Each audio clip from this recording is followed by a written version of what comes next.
Գործող ռեժիմի կողմից Հայաստանում շարունակվում են քաղաքական բռնաճնշումները եւ այս անգամ թիրախում է Բարգաչ Հայաստան կուսակցության առաջնորդ Գագիկ Ծառուկյանը։ Երեկ մենք տեսանք, թե ինչպես ուժայինները ներխուժեցին նրա տուն, այնուհետև նրան պատկանող կազմակերպություններ պարալիզացրեցին աշխատանքը եւ Գագիկ Ծառուկյանին այս պայն նաեւ մեղադրանք է առաջադրված իբրև թե խարդախության եւ դրամային չարաշահումների։ Մենք տեսնում ենք, որ սրանով ազգակործության պատուասը փորձ է անում հերթական անգամ թիրախավորել իր քաղաքական ընդդիմախոսներին, քաղաքական հակառակորդներին եւ այս եւ այլ հարցերի շուրջ այսօր ես զրուցել եմ Հայաքվե հասարակական քաղաքական միավորման անդամ Մենուա Սողոմոնյանի հետ։ Ողջույն Մենուա։ Ազերբայջանից։ Շնորհակալ եմ հարցազրույցի հնարավորության համար։ Շնորհակալ եմ ձեր տաղավարում գտնվելու համար, քանի որ առաջի անգամ եմ ոդկս նախխերով, երկրորդ քանի որ նաև բռնաճնշումների թեման է, զորակցությունս Նարեկ Սամսոնյանին եւ Վազգեն Սաղաթելյանին, ովքեր որ այս թիմի մասն են եւ իրենք եւս ազատ կարծիքի հնարավորությունից զրկված են։ Շնորհակալություն։ Հարմեն Աշոտյան, Դավիթ Ղազինյան, Ավետիք Չալաբյան, Գագիկ Ծառուկյան եւ տասնյակ այլ մարդիկ, ովքեր որ այսօր ըստ էության ենթարկվում են հստակ քաղաքական բռնաճնշումների եւ ինչի արդյունքում Նիկոլ Փաշինյանը զես նորից լկտիացավ։ Նախ երևույթը ինքնին կարելի է արդեն իսկ գնահատել որպես ընդդիմության վերացման գործընթաց, ընդդիմության վերացման դրսևորում է տեղի ունենում, ընդդիմություն ինստիտուտի վերացումը հիմա տեղի ունենում, որովհետև բոլոր օջախներն են թիրախի տակ ընդդիմադիր, ամենաթարմ օրինակը Գագիկ Ծառուկյանն է, մենք տեսնում ենք ինչքան խոշոր ձեռնարկատեր կապիտալիստներ կան, ովքեր որ կամ այս իշխանությանը աջակցում են կամ չեն աջակցում, լռում են, հա, իրենց հետ կապված ոչ մի խնդիր չի լինում, եւ Գագիկ Ծառուկյանի հետ կապված այսպես խնդիրներ կամ Մուստաֆայևի հետ են հանդիպում։ Մի քանի հանգամանքներ կան։ Կարևորագույն հանգամանքը այն է, որ աշխարհաքաղաքական այս բարդ պայմաններում ուժային տարբեր կենտրոններ պարզապես օգտագործում են Հայաստանին, որպես թույլ օղակ օգտագործում են Հայաստանը, իսկ Նիկոլ Փաշինյանը համաձայն է դրան եւ դրա գինը, այդ օգտագործման գինը իր իշխանության մնալն է, այսինքն իրեն աջակցություն հայտնեն բոլոր տեղերից, ինքը մնա իշխանության եւ ինչ պետք է կարելի անել։ Եվ իր իշխանության մնալու համար ինքը պետք է, քանի որ ցեմենտի իր ավտորիտարիզմը, որը կամաց գնում է դեպի տոտալիտարիզմ, որովհետեւ ձևական պայմաններն են վերանում եւ մարդկանց կարծիք արտահայտելու համար նոր մենք խոսում ենք Նարեկի ու Վազգենի մասին, ասենք Ալեն Ղևոնդյանն էլ համասանի դասախոս կարծիք արտահայտելու հնարավորությունից զրկված է, էլի, այո, հա։ Եվ այսպես ունենալով այսպիսով աշխարհաքաղաքական աջակցություն, ներսում բռնազավթած է ամբողջ պետական համակարգը, վերջին օրերին էլ մենք տեսանք, թե ինչ իշխանազավթման process տեղի ունեցավ, ուզուրպացիա տեղի ունեցավ, քաղաքացիները Հայաստանի Հանրապետության ֆորմալ առումով 49% էին, ֆորմալ եմ ասում, ես իրականում շատ ավելի քիչ էր նրա աջակցությունը։ Տվել էին 49% ձայն, բայց մանդատների 3/5-ին տիրացավ, որովհետև կենտրոնական ընտրական հանձնաժողովը մեկ գրչի հարվածով Բարգավաճ Հայաստանին մանդատներից զրկեց, Սահմանադրական դատարանն էլ դակեց, հիմա էլ մի հատ էլ օրենք ընդունեցին, որ Սահմանադրությանը լրիվ հակասող, ովքեր չեն կարող ընտրել, ու այսպես, այսինքն ստեղծված է իրենց համար անսահմանափակ իշխանություն, դրա համար էլ այդպես այդ լկտիությունը, այդ սանձարձակ, բեսպրեդել իրավիճակը պայմանավորված է այս ամենով։ Իրենք շարունակաբար խոսում են, որ Հայաստանը իբրև թե տնտեսական ներդրումների համար այլևս բաց միջավայր է, բայց այստեղ հարց է առաջանում։ Եթե օտար երկրյա ներդրողը տեսնում է, որ կապիտալի նկատմամբ այսպիսի բռնաճնշումներ են իրականացնում, իսկ մենք գիտենք, որ Գագիկ Ծառուկյանը բացի այն, որ քաղաքական ուժի առաջնորդ է, այլ նաև հաջողակ գործարար է եւ հսկայական ներդրումներ ունի հայաստանյան տնտեսության մեջ։ Ապա հարց է առաջանում ռետորական, որ մի խելքը գլխին ներդրողը Հայաստանում գումար կներդնի։ Հա, իհարկե, այդպես է։ Բնականաբար դու չես կարող մարդու վարքագիծը այսպես կառավարել ամբողջությամբ եւ ասել, որ այստեղ այնպիսի տնտեսական ռեժիմ է, որ դու պարտադիր պետք է ունենաս իշխանությանը մոտ քաղաքական հայացքներ։ Ինչ վերաբերում է, որ ասում են այդպես տնտեսական աշխուժություն եւ այլն, այս տնտեսական աշխուժությունը ես տնտեսագետ չեմ, բայց հասկանում եմ, որ սա ավելի շատ այսպես կոչված պաբոչնի էֆեկտ է, ինչ որ վերջին տարիներին տեղի ունեցել նորից։ Ռուս-ուկրաինական պատերազմը։ Ռուս-ուկրաինական այո հակամարտության, որովհետեւ երբ որ նայում ենք 4 թվերը վիճակագրությունը, Փաշինյանի 8-ից ավելի տարիների իշխանավարման ընթացքում մեկ խոշոր տնտեսական ներդրում է եղել Հայաստանում, ընդամենը մեկը՝ Մայլերը։ Ուրիշ որևէ խոշոր տնտեսական պրոյեկտ Հայաստանում չի եղել։ Եվ սա հստակ ցուցիչն է դրա։ Ցուցիչն է, որ Հայաստանում տնտեսական միջավայրի վրա ազդող քաղաքական ռիսկերը այնպիսին են, որ ներդրում չկա։ Ներդրում, հա, ներդրումներ չեն, այսինքն բան չեն, էլի, ապահով չի Հայաստանում անել եւ բոլոր առումներով ապահով չի, եւ արտաքին անվտանգային կոմպոնենտի առումով ապահով չի, եւ մանավանդ ներքին առումով, որովհետեւ ինչպես դուք ասացիք, տասնյակ հազարավոր մարդիկ, ընտանիքներ այսօր փաստորեն կանգնել են հանապազորյա հացի խնդրի առաջ։ Տեսեք, Գագիկ Ծառուկյանը նաև այն գործարարներից էր, ով ոչ միայն քաղաքական հայտ ներկայացրեց, նաև այն գործարարներից էր, ով չէր հանդիպել ադրբեջանական պատվիրակության հետ, որոնք որ ժամանել էին Հայաստան Մուստաֆայևի գլխավորությամբ։ Մենք գիտենք, որ հայ այսպես ասած գործարարների որ շրջանակ ադրբեջանցի իրենց գործընկերների հետ հանդիպումներ ունեցել եւ շատերի գնահատմամբ Ծառուկյանին նաեւ դա չի ներվում ոչ միայն քաղաքական հայտ ներկայացնելը, այլև հենց այս երկրորդ բաղադրիչը։ Բնականաբար այդպես է, կարող է լինել, միանգամայն իրավունք ունի ապրելու այդ տեսակետը, բայց այդուհանդերձ Ծառուկյանը իրականում, ասենք, հայտ ներկայացրած եւ որոշակի փորձառություն ունեցող գործիչ է, որը որ գրեթե միշտ կարողացել է այն ժամանակից 2000, եթե չեմ սխալվում, 6 թվականից սկսվեց, չէ, Բարգավաճ Հայաստանի ծնունդը եւ գրեթե բոլոր գումարման падգամավորման խորհրդարաններում եղել է, այսինքն մի անգամ շատ, մի անգամ քիչ, որոշակի այդ բանը պահպանել։ 21 թվականի ընտրություններին էլ էլի սահմանային էր նրա արդյունքը եւ չանցավ այսպես։ Բայց պահպանում է, իսկ իրեն անհրաժեշտ էին այդ մանդատները։ Ծառուկյանի մանդատները շատ անհրաժեշտ էին, որպեսզի 3/5 ունենա եւ նշանակի գլխավոր դատախազ, ընդունի սահմանադրական օրենքներ, հանրաքվեի նույն մասին օրենքը, որ սահմանադրական օրենք են տեղել, կարող է փոփոխություններ անել եւ քանի որ մեր վտանգը հիմնականում Ալիևյան սահմանադրությունը հանրաքվեի մեջ դնելու, սահմանադրությունը հանրաքվեի դնելու մեջ է, այս 3/5-ով կարողանա էլի օրենքները այնպես փոխել սահմանադրական, որ դրա անհրաժեշտությունն էլ չլինի, նույնիսկ այդ 2/3-ի անհրաժեշտությունն էլ չլինի։ Ընտրությունների ասպեկտում մենք տեսանք այդ ողջ ռեպրեսիվ մեքենան ոչ միայն նախընտրական քարոզարշավի շրջանում, այլև բուն քվեարկության օրը, երբ բռնություններ էին տեղի ունենում, կրկնակ քվեարկություններ, նաև ազգակործան պատասը դեռ հաշվարկը չվերջացրած իրեն հայտարարեց հաղթող եւ պարզ էր, որ նա ամեն կերպ փորձ է անելու ԲՀԿ-ին խաղից դուրս թողնել։ Ձեր կարծիքով ինչու նա կարողացավ դա իրականացնել, որովհետև կար հանրային մեծ դժգոհություն։ Մենք այդ մասին սկզբում խոսեցինք, որովհետև այն ուժային համակարգը,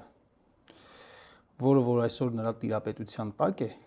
այն պետական մեքենան ամբողջությամբ ներառյալ քննչական մարմինները, դատախազությունը եւ այլն, որոնք որ իր տիրապետության տակ են, իրենք դրսից ստանում են սիգնալներ իրենց շեֆի աջակցության մասին։ Դրա համար նրանք չեն կատարում իրենց սահմանադրական գործառույթները, չեն կատարում։ Եվ դրա արդյունքում է, որ ձեր նշած օրինակը հենց ԲՀԿ-ի մանդատները վերցնելու դա մենք հիմա կարող է այդքան լավ չենք պատկերացնում, մենք այս հարցը մենակ պատկերացնում ենք որպես մի քանի падգամավորի, մի քանի մանդատի հարց, բայց իրականում շատ խոշոր հարց է։ Շատ խորքային, այո, շատ խոշոր, շատ ողբերգական մի երևույթ տեղի ունեցավ մեզանում։ Ընտրությունների ինստիտուտի նկատմամբ հանրային վստահությունը, հավատը խորապես սասանվեց, որովհետև դժվար կլինի հիմա շատ մարդկանց բացատրել, ասել գնա ընտրության։ Դե կարող է ասել գնամ ընտրության, որ ինչ լինի։ Ու եթերում գնամ ընտրության, որ իմ տեղամասն էլ բացեն, տեսնեն, ասենք, քանի ձայն է ենթադրենք պակասում, քանի ձայն է ավել, այդքան թվով տեղամաս բացեն, հայտարարեն, որ այդտեղ ընտրությունների արդյունքները առ-ոչինչ են, վերաքվեարկություն էլ չլինի եւ ինչ։ Այսպեսով ընտրությունների ինստիտուտն է, երբ որ այսպես կասկածի տակ դրվում,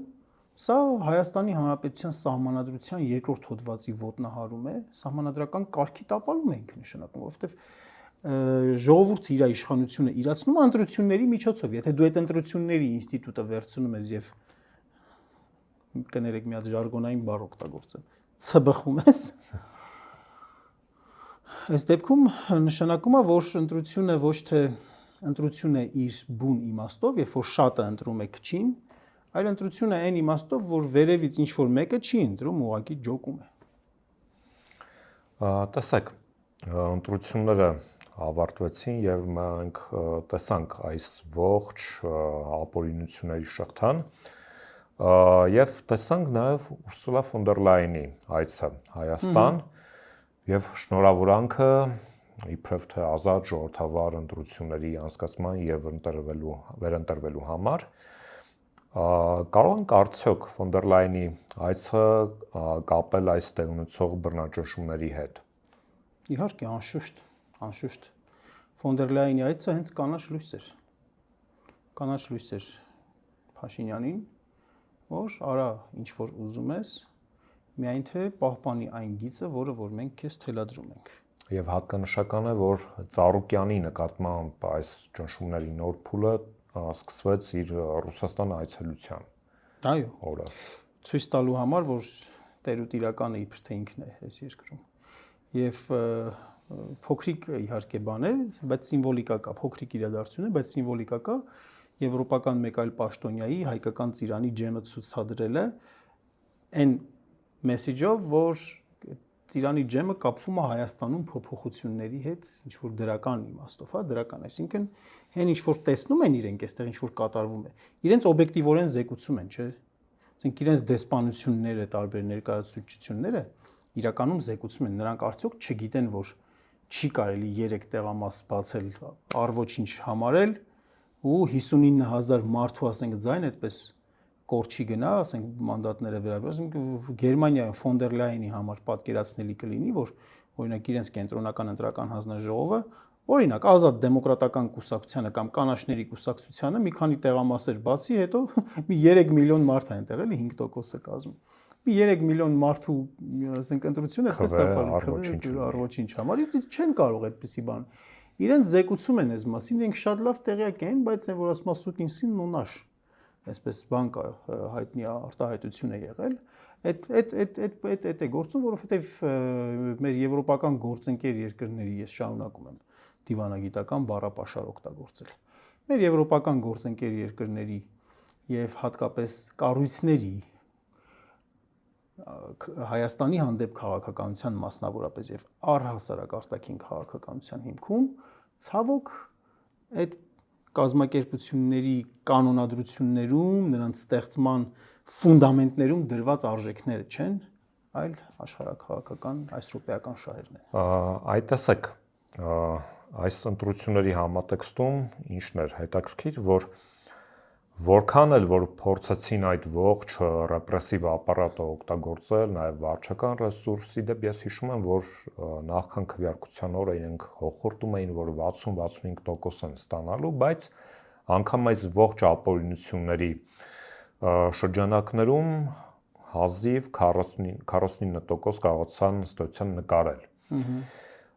Եվ ինչն է կարևոր, որ հայ ժողովուրդը փաստացի ակտիվ մասնակցություն ունեցավ ընտրություններին եւ եթե չկարողացանք այս փուլում հասնել իշխանապողության, բայց կարողացանք այնպես անել, որ սահմանադրական մեծամասնություն այս մարդիկ չեն ունենում։ Եվ դա ըստ էության հարված է Ալիևյան պլաններին առաջին հերթին, որովհետեւ մենք գիտենք, որ ադրբեջանական կողմը անդադ պահանջում է նոր սահմանադրություն, որտեղ անկախության հռչակագրին դրույթները, այո, հումներ չպետք է լինեն։ Եվ ոչ միայն։ Հիմա դրանք չունեն սահմանադրական մեծամասնություն եւ ձեր կարծիքով ինչպիսի գործողությունների կդիմեն, որպեսզի կարողանան իրենց գործատուի պահանջները կատարել։